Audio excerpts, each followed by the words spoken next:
உங்களுக்கு மெஹந்தி வரையணும்னு ரொம்ப ஆசையா? ஆனால் கோன் எப்படி பிடிக்கிறதுன்னு கூட தெரியாதா? எனக்கு டிராயிங்கே வராதுப்பா, நான் எப்படி மெஹந்தி வைப்பேன் அப்படின்னு கவலைப்படுறீங்களா? அந்த கவலையே வேண்டாம். இந்த மெஹந்தி கிளாஸஸை நீங்கள் அட்டன் பண்ணுறது மூலமா நீங்கள் ஒரு ப்ரொஃபஷ்னல் மெஹந்தி ஆர்டிஸ்ட்டாக மாறிடுவீங்க. இன்றைக்கி நம்மளோட டே 1, அதாவது கிளாஸ் 1. ஆயிரக்கணக்கில் காசு கொடுத்து போய் கற்றுக்கிற விஷயங்களை பேசிக்ஸில் இருந்து அட்வான்ஸ் லெவல் வரைக்கும் ரொம்ப நுணுக்கமாக இந்த 30 கிளாஸில் உங்களுக்கு நான் முழுக்க ஃப்ரீயாக சொல்லித்தர போகிறேன். ஆனால் நம்மளோட இந்த கிளாஸில் ஒரு முக்கியமான ரூல் இருக்குது. நீங்கள் சும்மா வீடியோ பார்த்துட்டு மட்டும் போகக்கூடாது. அப்படி பார்த்தா மெஹந்தி வராது. நான் உங்களுக்கு ஒரு வேலை கொடுக்க போகிறேன். இன்றைக்கி கடைக்கு போய் ஒரு புது நோட்டும் மெஹந்தி கோனும் வாங்கிட்டு வந்துடுங்க. நான் போடுற ஒவ்வொரு வீடியோ முழுசாக பார்த்துட்டு அதில் வர டிசைன்களை நீங்கள் அந்த நோட்டில் ஹோம்ஒர்க்காக எழுதி ப்ராக்டிஸ் பண்ணணும். தினமும் நீங்கள் பண்ணுற ஹோம்ஒர்க்கை ஃபோட்டோ எடுத்து கீழே டிஸ்கிரிப்ஷனில் கொடுத்துருக்க என்னோட வாட்ஸ்அப் நம்பருக்கு எனக்கு சென்ட் பண்ணிகிட்டே இருக்கணும். இதை விட ரொம்ப முக்கியமான விஷயம், நீங்கள் ஹோம்ஒர்க் செய்கிற அந்த நோட்டை ரொம்ப பத்திரமா சேவ் பண்ணி வைக்கணும். தூக்கி போடக்கூடாது. ஏன்னா இந்த 30 கிளாஸ் முடிஞ்சது அப்புறமா இந்த நோட்டை, அந்த நோட்டோட பக்கங்களை அப்படியே திருப்பி எனக்கு ஒரு வீடியோவை எடுத்து வாட்ஸ்அப்பில் அனுப்ப சொல்லுவேன். அப்படி 30 நாள் முறையாக முடிச்சு வீடியோ அனுப்புகிறவங்களுக்கு மட்டும்தான் நம்ம சேனல் சார்பாக மெஹந்தி கோர்ஸ் சர்டிஃபிகேட் கிடைக்கும். ஸோ இந்த வீடியோவை ஸ்கிப் பண்ணாமல் கடைசி வரைக்கும் பாருங்கள். அப்போ தான் பேசிக்ஸ் நுணுக்கங்கள் எல்லாமே புரியும். என்ன பார்த்துட்டு இருக்கீங்க? நோட்டும் கோனும் வாங்க ரெடி. வாங்க இன்றைக்கி கிளாஸ் 1க்குள்ளே போகலாம். இப்போ வந்து நம்ம நிறைய ப்ராக்டிஸ் பண்ண போகிறோம். ஸோ அதனால் நமக்கு ஃபஸ்ட்டு கோன் தேவைப்படும். கோன் எங்கே வாங்கலாம் அப்படின்னு ஃபஸ்ட்டு தெரிஞ்சுக்கலாம். நான் மீஷோ ஆப்பில் போய் இந்த மாதிரி ப்ரைடல் கோன் சர்ச் பண்ணிங்கன்னா ஸோ 84 ருபீஸில் நமக்கு 12 கோன்ஸ் கிடைக்கும். ஸோ 12 கோன் கிடைக்கும் போது நம்ம அதில் வச்சு நிறையாவே ப்ராக்டிஸ் பண்ணிக்கலாம். ஸோ பட்ஜெட்டும் ரொம்ப கம்மியாக இருக்கும். ஸோ அந்த கோன் தான் நானும் இப்போ வாங்கியிருக்கேன். இப்போ இதை எடுத்து நான் இது ஆல்ரெடி நிறைய யூஸ் பண்ணிட்டேன். இது வெறும் ப்ராக்டிஸ்க்கு மட்டும் யூஸ் பண்ணுங்கள். நீங்கள் கையில் போட்டிங்கன்னா அந்தளவுக்கு சோக்காது. உங்களோட இந்த விரல் சென்டர் நடுவிரல் இருக்குல்ல, அந்த விரலோட இந்த விட்டு இருக்கிற இடத்துல நேராக கோனோட ஒரு கால்வாசி, ஒரு கால் பகுதின்னு வச்சுக்கலாம். அந்த பகுதி அங்கே இருக்கணும். ஓகேவா? இந்த மாதிரி. ஸோ அந்த விரலுக்கு மேலே கோன் இருக்கணும்.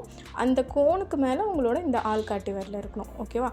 இப்போ என்ன பண்ணணும்னா, உங்களோட தம் ஃபிங்கர் இருக்குல்ல, உங்களோட கட்டை விரல், அது வந்து இப்படி இந்த மாதிரி சைடாக. ஓகேவா? ஸோ இந்த மாதிரி நீங்கள் வச்சிங்கன்னா உங்களால் திடீர்னு இப்போ வந்து ஸ்ட்ரைட்டாக கோனை பிடிச்சி ஒரு டிசைன் போடுற மாதிரி ஒரு டிசைன் இருந்துச்சுன்னா அதுவும் உங்களால் போட முடியும். ஸ்லாண்டிங்காக வச்சும் உங்களால் டிசைன் போட முடியும். இப்போ பாருங்கள், நான் வந்து இப்போ வந்து புஷ் பண்ணுறேன். இப்போ எப்படி நான் கோனை புஷ் பண்ணுறேன்னா, வெறும் என்னோடய கட்டை விரல் எங்கே இருக்கோ அந்த இடத்துல இருக்க கோனை மட்டும்தான் நான் அமுத்தி, அதாவது புஷ் பண்ணுறேன். அதிலேருந்து கோன் வந்து ரிலீஸ் ஆகுது. இப்போ வந்து நான் வந்து எல்லா இடத்துலையும் இந்த ஃபிங்கர் இருக்கிற எல்லா இடத்துலையும் அமுத்தலை. ஸோ இந்த ஆள்காட்டி விரலுக்கு மேலே இருக்கிற அந்த ஆள்காட்டி விரலில் கோனோட ஒரு சைடு இருக்குது. ஓகேவா? அதை வந்து நான் பேலன்ஸ் வச்சு அதுக்கு மேலே வந்து நான் இந்த என்னோடய கட்டை விரலை வச்சு புஷ் பண்ணுறேன். ஸோ அதனால் வந்து கோன் வந்து இந்த மாதிரி ரொம்பவே ஒரு ஃப்ளோவாக இப்படி வரும். ஓகேவா? ஸோ இந்த மாதிரி பொறுமையாக கோனை புஷ் பண்ணிங்கன்னா அதுலேருந்து கோன்ஸ் வரும். ஸோ இப்போ வந்து நம்ம என்ன பார்க்க போகிறோம்னா, ஸோ பேசிக்ஸ் மெஹந்தியோட பேசிக்கான லைன்ஸ் எப்படி வரைகிறது அப்படின்னு தெரிஞ்சுக்கலாம். ஸோ இன்றைக்கி வந்து நம்ம இதெல்லாம் பார்க்கலான்னா, மெஹந்தியோட லைன்ஸும் அப்புறம் எப்படி ப்ராக்டிஸ் பண்ணுறது, அப்புறம் ஹோம்ஒர்க் எப்படி அப்படின்றத பார்க்கலாம். ஸோ லைன்ஸை மட்டுமே வச்சு நம்மளால் இந்த மாதிரி ஒரு பேசிக் டிசைனை க்ரியேட் பண்ண முடியும். ஸோ வாங்க லைன்ஸை எப்படி நம்ம ப்ராக்டிஸ் பண்ணுறது, எப்படி வரைகிறது அப்படின்னு தெரிஞ்சுக்கலாம். ஸோ நான் வந்து கோனை வந்து இப்படி, அதாவது அதை பேப்பரோட தொட்டா மாதிரி நான் ஹேண்டில் பண்ணல. ஓகேவா? எப்படி நான் ஹேண்டில் பண்ணுறேன்னா, பேப்பருக்கு மேலே கொஞ்சம், ஓகேவா, கொஞ்சோண்டு கேப் இருக்கணும். அந்த கேப்பில் நான் லைன்ஸ் வரைஞ்சேன்னா லைன்ஸ் வந்து ரொம்பவே அழகாக நீட்டாக வரும். நான் பேப்பரை டச் பண்ணிக்கிட்டு பேப்பரை ஒட்டிக்கிட்டு வரைஞ்சேன்னா பேப்பரோ ஹேண்டோ எதில் நம்ம வரைகிறோமோ அதில் வந்து கண்டிப்பாக லைன்ஸ் வந்து நீட்டாக வராது. அந்த கோனுக்கும் அந்த பேப்பருக்கும் கொஞ்சோண்டு டிஸ்டன்ஸ் இருக்கணும். ரொம்ப ஓவராக இல்லை, ரொம்ப குறைவான அளவில் டிஸ்டன்ஸ் இருந்துச்சுன்னா நம்மளால் ஒரு நீட் லைன் க்ரியேட் பண்ண முடியும்.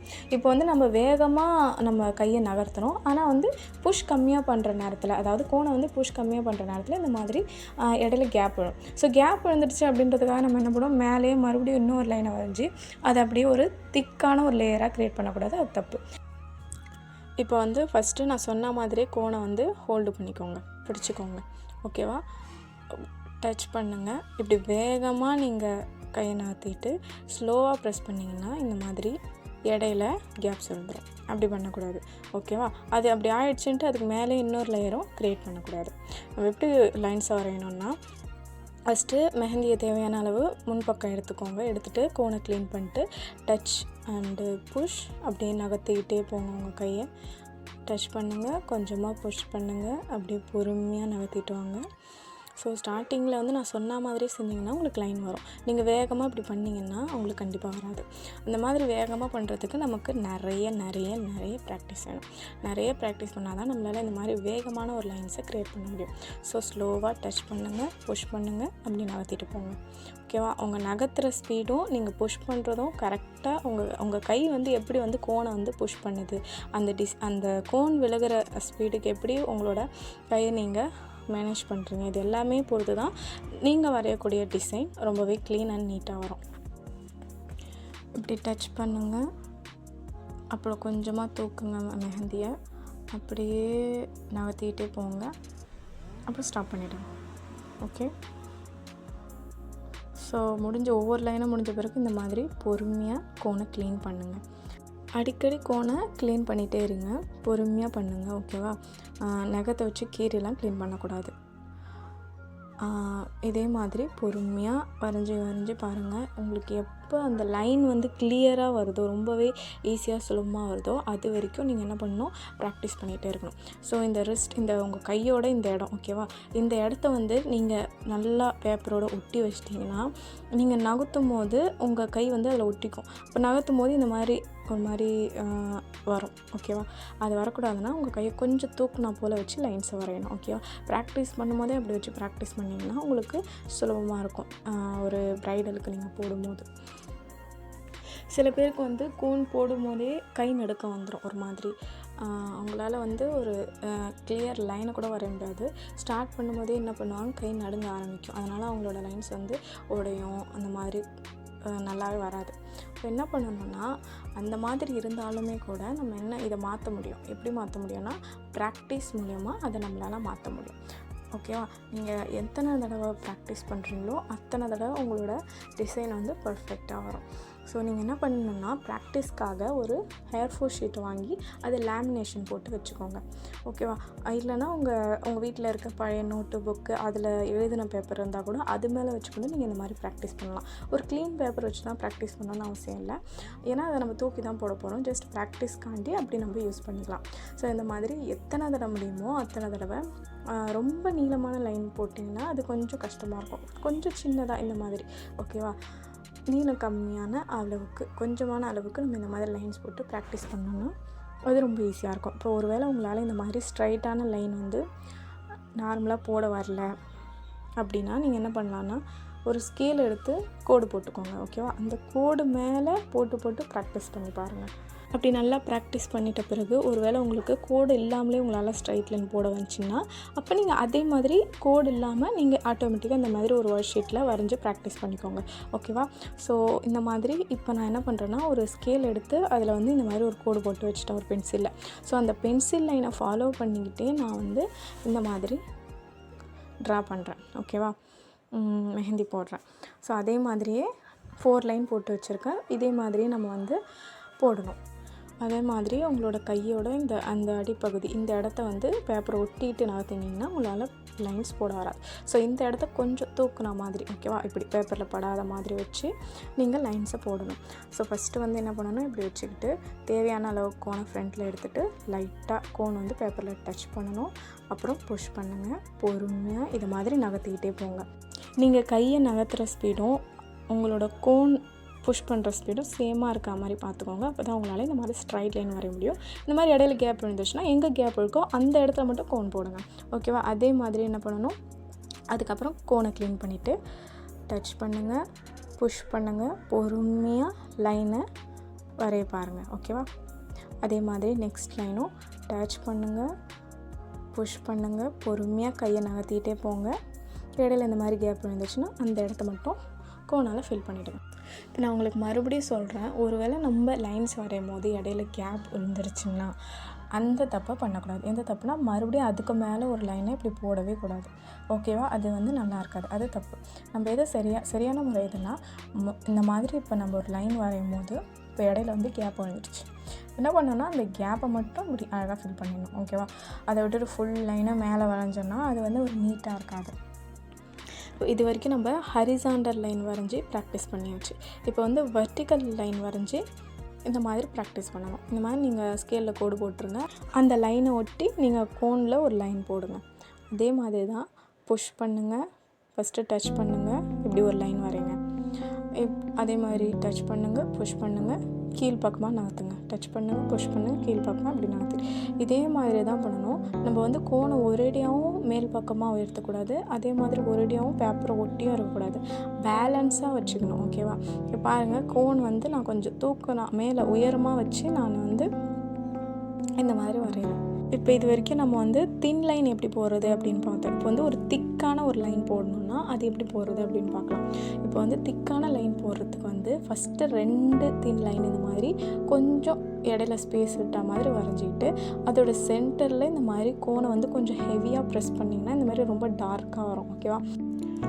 அதே மாதிரி கோனை க்ளீன் பண்ணிட்டு ஃபஸ்ட்டு ஒரு தின் லைன் வரைங்க, அதை ஒட்டுனா போல் இன்னொரு லைன் வரைங்க, கொஞ்சம் கேப் விட்டு. அதுக்கு இடையில இந்த மாதிரி கொஞ்சம் ஹெவியாக புஷ் பண்ணிங்கன்னா கோன் நிறையா வரும், அதை அப்படியே ஃபில் பண்ணிவிடுங்க. ரொம்பவே பொறுமையாக நிதானமாக லைன்ஸை வரைங்க. ஒன்றும் அவசரம் இல்லை, நீங்கள் வேகமாக போட்டு முடிக்கணும்னு நினைக்காதீங்க. பொறுமையாக நீங்கள் ஃபஸ்ட்டு ப்ராக்டிஸே நீங்கள் பொறுமையாக பண்ணிங்கன்னா மட்டும்தான் உங்களால் ஒரு பர்ஃபெக்டான ஒரு டிசைனை க்ரியேட் பண்ண முடியும். ஸோ இந்த மாதிரி போட்டாச்சு. ஓகேவா? இப்போ வந்து இதை வந்து வேறு முறையிலையும் போடுவாங்க. இப்போ நான் 2 லைன் போட்டு அதுக்குள்ளே வந்து இந்த மாதிரி ஃபில்லிங்ஸ் போடுறேன். ஒருவேளை நீங்கள் லைனே போடாமல் ஒரு திக்கான ஒரு லைன் க்ரியேட் பண்ணிங்க அப்படின்னா அது இந்த மாதிரி நீங்கள் புஷ் பண்ணும்போது அதோட ஸ்பீடு கொஞ்சம் ஹெவியாக வரும், இந்த மாதிரி அன்இவனாக மெஹந்தி வெளியில் வரும். ஸோ அதனால் நம்ம என்ன பண்ணணும்னா நான் சொன்ன மாதிரி இந்த முறையை ஃபாலோ பண்ணுங்கள். இது வந்து நல்ல ஒரு ப்ராக்டிஸ் பண்ணி, அதாவது கோனை நல்லா ஹேண்டில் பண்ண தெரிஞ்சவங்களால ஒரு திக்கான லைனை எந்த ஒரு லைன்ஸுமே க்ரியேட் பண்ணாமல் அப்படியே போடலாம். பட் வந்து ப்ராக்டிஸ் இல்லாத பட்சத்தில், அதிகமாக வந்து பிகினர் அப்படின்ற பட்சத்தில் நான் சொன்ன மாதிரி நீங்கள் அதை ஃபாலோ பண்ணிக்கலாம். இப்போ பார்த்தீங்கன்னா ஒருவேளை நீங்களும் இதே மாதிரி ட்ரை பண்ணணும்னு நினச்சிங்கன்னா கோனை நல்லா ப்ராக்டிஸ் பண்ணிவிட்டு இந்த மாதிரி ஒரு திக் லேயர் வரைய ட்ரை பண்ணி பாருங்கள். அப்படி இல்லைன்னா இது எல்லாத்தையும் விட ரொம்ப சுலபமானது. ரெண்டுமே ஒரே மாதிரி தான் இருக்கும், ஒன்றும் பெரிய சேஞ்செலாம் இல்லை. ஃபஸ்ட்டு ஒரு தின் லைன் க்ரியேட் பண்ணுங்கள், அதுக்கு ஒட்டினா போல் இன்னொரு தின் லைன் க்ரியேட் பண்ணுங்கள். அதோட சென்டரில் வந்து நம்ம என்ன பண்ண போகிறோம், கொஞ்சம் ஹெவியாக கோனை புஷ் பண்ணி பொறுமையாக நிதானமாக கையை நகர்த்திட்டே போனீங்கன்னா ஒரு திக் லைன் வரைஞ்சிடலாம் ரொம்பவே சுலபமாக. அடுத்து வந்து வேவி லைன்ஸ் எப்படி வரைகிறது அப்படின்னு பார்க்கலாம். இந்த மாதிரி மேலே கீழே கொஞ்சம் கொஞ்சமாக உங்களோட விரல்களை மட்டும் இப்படி இந்த மாதிரி கோனை நீங்கள் மூவ் பண்ணிகிட்டே போனீங்கன்னா கொஞ்சம் மேலே கீழே நிதானமாக பொறுமையாக பண்ணுங்கள். ஒன்றும் அவசரம் இல்லை. ஒரு வேளை ஸ்டார்டிங்கில் உங்களுக்கு இந்த மாதிரி வரலன்னா கூட பிரச்சனை இல்லை, உங்களுக்கு எப்படி வருதோ அந்த மாதிரி. பட் ஆனால் நீங்கள் ப்ராக்டிஸ் மட்டும் விட்டுறக்கூடாது. நிதானமாக பொறுமையாக கையை உங்களோட விரல்களால் கோனை அழகாக பிடிச்சிட்டு நீங்கள் ப்ராக்டிஸ் பண்ணி பாருங்கள். அடுத்து வந்து ஜிக்ஸாக் லைன் எப்படி வரைகிறது அப்படின்னு பார்க்கலாம். ஸோ அதே மாதிரியே கோனை வந்து லைட்டாக புஷ் பண்ணி மேலேயும் கீழேயும். ஓகேவா?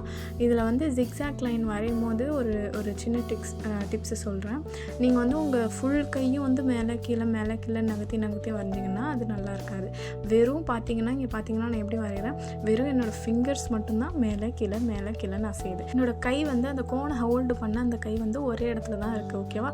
ஃபிங்கர்ஸை மட்டும்தான் நான் வந்து இந்த மாதிரி கோனை வந்து ஃபிங்கர்ஸால் பிடிச்சிக்கிட்டு தம்மால் ப்ரெஸ் பண்ணுறேன். அந்த 2 விரல்களால் மட்டும் அந்த கோன் பிடிச்சிருக்க அந்த 2 விரல்களை மட்டும் கொஞ்சமாக நான் இப்படி மேலே கீழே நான் செய்கிறேன். ஓகேவா? இதே மாதிரி நீங்களும் ட்ரை பண்ணி பாருங்கள். ஸோ மேலே கீழே பண்ணிங்கன்னா உங்களுக்கும் ஜிக்ஸாக் லைன், இது வந்து ஸ்மால் ஜிக்ஸாக் லைன்.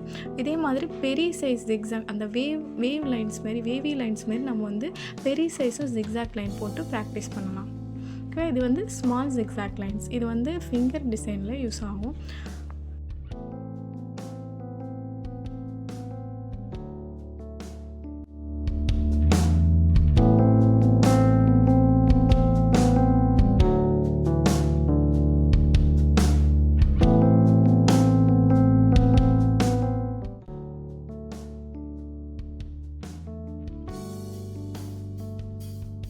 வந்து இது ஃபிங்கர்ஸில் வந்து நீங்கள் நிறையா ஃபில்லிங்ஸ் போடல, சிம்பிளான டிசைன் முடிக்கணும்னு நினச்சிங்கன்னா இதை நீங்கள் யூஸ் பண்ணலாம்.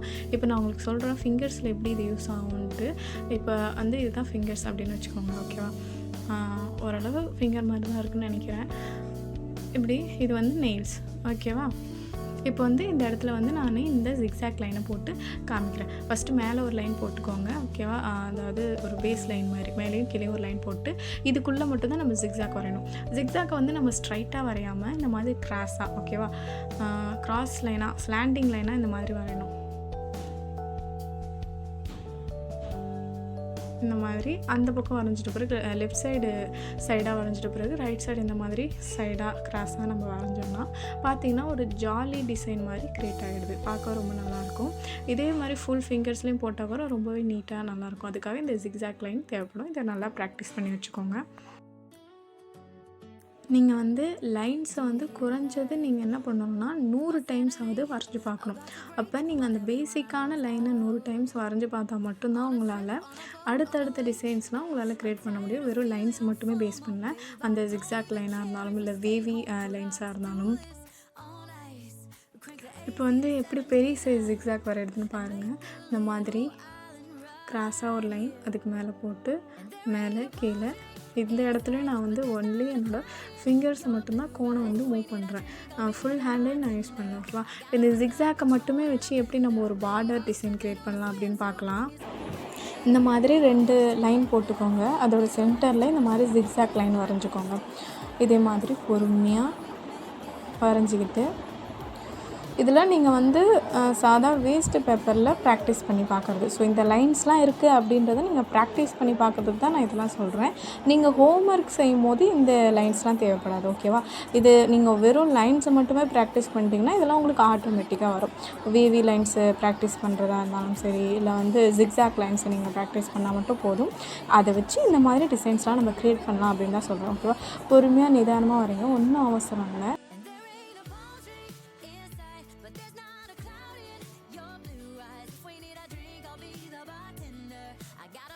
வெறும் லைனை மட்டுமே வச்சு இந்த மாதிரி ஒரு டிசைன் வரையலாம். ஃபஸ்ட்டு கோனை நல்லா க்ளீன் பண்ணிக்கோங்க. கோன் க்ளீன் பண்ணதுக்கப்புறம் இந்த மாதிரி ஒரு ரெக்டாங்கிள் ஷேப் வரைஞ்சிக்கோங்க. வரைஞ்சிக்கிட்டு மறுபடியும் கோனை க்ளீன் பண்ணிவிடுங்க. இப்போ வந்து லைனை நீங்கள் ஒரு லைன் உள்ள அப்படி தின்னாக ஒரு லைன் இப்படி வரைஞ்சிக்கிட்டே போங்க. நீங்கள் நல்லா ப்ராக்டிஸ் பண்ணிங்கன்னா தான் எந்த இடத்துல வந்து நம்ம பிரேக் போடணும், எந்த இடத்துல கண்டினியூ பண்ணணும், அதெல்லாம் வந்து கரெக்டாக வரும். ப்ராக்டிஸ் பண்ணாமல் நீங்கள் பண்ணிங்கன்னா ஒரு லைனுக்கும் இன்னொரு லைனுக்கும் இடையில இருக்க கேப் வந்து வராது, ஒன்றோட ஒன்று ஒட்டிக்கும், ஓகேவா? இந்த மாதிரி ஒரு லைனை நம்ம க்ரியேட் பண்ணி இதுவும் வந்து ஒரு டிசைன் தான், ஓகேவா? நீங்கள் இதெல்லாம் ப்ராக்டிஸ் பண்ணணும்னு அவசியம் கிடையாது. நீங்கள் வெறும் அந்த லைன்ஸை மட்டுமே ப்ராக்டிஸ் பண்ணாலே போதும். அதை வச்சு நம்ம எது வேணாலும் பண்ணலாம். இப்போ வந்து நம்ம இன்றைக்கி ப்ராக்டிஸ் என்னென்ன அப்படின்றத லைன்ஸ் மட்டும் பார்த்தாச்சு. வந்து எப்படி ஹோம்ஒர்க் பண்ணுறது அப்படின்னு பார்க்கலாம். இந்த மாதிரி ஒரு நோட் எடுத்துக்கோங்க. நோட் எடுத்துகிட்டு இந்த மாதிரி ஒரு பாக்ஸ் ஃபுல்லாக இந்த மாதிரி பென்சிலில் கோடு போட்டு வச்சுக்கோங்க, ஒரு நீட்டாக பண்ணிவிட்டு இப்போ வந்து ஹரிசாண்டல் லைன் இந்த மாதிரி. இப்போ நான் மறுபடியும் உங்களுக்கு கோனை எப்படி பிடிக்கிறது அப்படின்னு சொல்கிறேன். இந்த சென்டர் நடுவிரல், இந்த விரலில், அதாவது இந்த சுண்ட விரல் இதுக்கு அடுத்து உள்ள இந்த 3வது விரலில் நம்ம வந்து என்ன பண்ணோன்னா இந்த கோன் இருக்குது பார்த்திங்களா, இந்த கோனோட இந்த இடம், ஓகேவா? ஒரு கால்வாசி பகுதி கோன் வந்து 3 பகுதியாக வச்சுக்கோங்க. அந்த 3 பகுதியில் ஒரு கால் பகுதி வந்து அந்த இடத்த டச் பண்ண மாதிரி இருக்கணும். அந்த இடத்துல டச் பண்ண மாதிரி வச்சுட்டு அதுக்கு மேலே அதை அந்த விரலை வச்சு நம்ம மேலே கீழே அசைக்கலாம், ஓகேவா? அதுக்கப்புறம் இந்த ஆள்காட்டி விரல் அதுக்கு மேலே தம்ப், உங்களோட கட்டை விரல், அதில் தான் நீங்கள் ப்ரெஸ் பண்ணணும். இப்போ அடிக்கடி நீங்கள் வந்து கோனை வந்து க்ளீன் பண்ணிவிட்டு போடணும். நகத்தை வச்சு இன்னொரு விஷயத்தை ஞாபகம் வச்சுக்கோங்க. நகத்தை வச்சு கீறி க்ளீன் பண்ணுறது, துணியை வச்சு நல்லா அமுத்தி துடைக்கிறது, இந்த மாதிரிலாம் பண்ணக்கூடாது. ரொம்பவே நிதானமாக பொறுமையாக க்ளீன் பண்ணணும். நம்ம வந்து அந்த மாதிரி பண்ணிட்டோம்னா அந்த கோனோட அந்த கோன் வெளியில் வரக்கூடிய, அந்த மருதாணி வெளியில் வரக்கூடிய அந்த பாயிண்ட் வந்து ஒரு மாதிரி டேமேஜ் ஆகிடும். டேமேஜ் ஆகிடுச்சுன்னா சுத்தமாக கோன் வந்து நீட்டாக வராது, ஸோ மெஹந்தி ஒழுங்காக வராது. ஸோ நான் இந்த வீடியோ வந்து நான் இப்போ ஸ்பீட் ஏற்றிக்கேன், ஓகேவா? ஹோம்ஒர்க்குன்றனால உங்களுக்கு ஸ்லோவாக சொல்லணும்னு அவசியம் இல்லை. இவ்வளோ நேரம் நம்ம ப்ராக்டிஸ் எப்படி பண்ணுறதுன்னு பார்த்தாச்சு. இப்போ வந்து எப்படி வந்து ஹோம்ஒர்க் பண்ணணும் அப்படின்றத நான் உங்களுக்கு வீடியோவில் ஸ்பீட் அதிகமாக்கி காமிக்கிறேன். நீங்கள் அதை நினச்சிக்கூடாது, நான் இவ்வளோ ஸ்பீடாக போடுறேன் அப்படின்னு நினச்சிக்காதீங்க. நான் இதை வந்து ஸ்பீடை இன்க்ரீஸ் பண்ணி போடுறேன், ஓகேவா? ஸோ இந்த மாதிரி நீட்டாக நீங்களும் உங்களோட ஹோம்ஒர்க்கை ஃபினிஷ் பண்ணிவிட்டு அதை பத்திரமா வைங்க. ஏன்னா ஃப்யூச்சரில் வந்து நீங்கள் மெஹந்தி கற்றுக்கிட்டீங்க அப்படின்றதுக்கு இது ஒரு ப்ரூஃபாக இருக்கும், ஓகேவா? ஸோ இதை வந்து அப்படியே வச்சிங்கன்னா இது காஞ்சிட்ட பிறகு அது கொட்டிடும். கண்டிப்பாக மெஹந்தி காஞ்ச பிறகு கொட்டிடும், எல்லாருக்குமே தெரியும். அப்படியே நம்ம வைக்காமல் அதில் என்ன பண்ணணும்னா க்ளூ அப்ளை பண்ணி அதை கொஞ்சம் நேரம் காய வச்சிங்கன்னா அது வந்து லைஃப் லாங்காக இருக்கும். இதுக்குன்னு ஒரு தனி நோட் ஒதுக்கிடுங்க. இந்த நோட்டு வந்து ரஃப் நோட்டாவோ இல்லை வேறு ஏதாவது ஒரு ஒர்க் நோட்டாவோ இல்லாமல் இதுக்குன்னு ஒரு தனி நோட் வாங்கி இந்த மாதிரி நீட்டாக ஹோம்ஒர்க் பண்ணுங்கள். ஓகேவா? இந்த மாதிரி பண்ண தான் நீங்கள் இதில் ஹோம்ஒர்க் பண்ணும்போது இதுக்கு முன்னாடி நீங்கள் நிறைய டைம் ப்ராக்டிஸ் பண்ணியிருக்கணும். ஸோ நிறைய டைம் ப்ராக்டிஸ் பண்ண பிறகு இந்த நோட்டில் நீங்கள் பண்ணிங்கன்னா ஓரளவு க்ளீன் அண்ட் நீட்டாக வரும். சரியா? இப்போ இந்த வீடியோவில் வந்து எப்படி எல்லா ஹோம்ஒர்க்கையும் கம்ப்ளீட் பண்ணுறது அப்படின்றத காமிச்சிருக்கேன். நீங்கள் அதே மாதிரி அதை பார்த்து நீங்களும் உங்களோட ஹோம்ஒர்க்கை கம்ப்ளீட் பண்ணிவிடுங்க. It's got everything I need. Yeah, the rooms, they're cheap.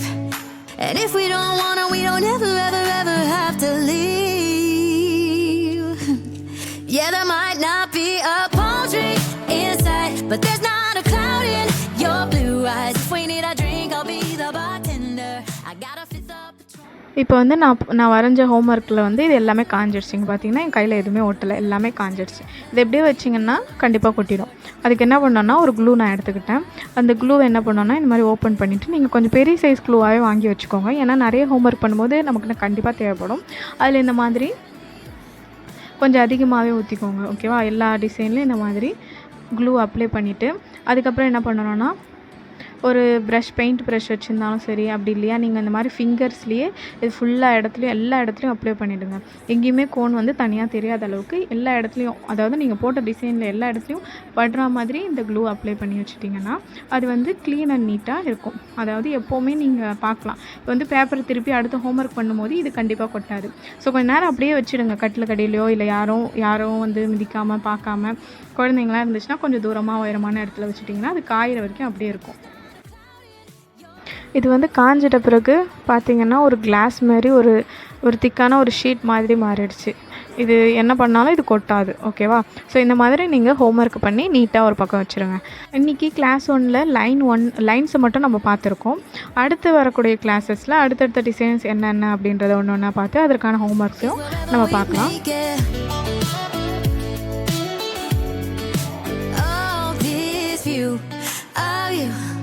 It's got everything I need. Yeah, the rooms, they're cheap. And if we don't want it, we don't ever have to leave.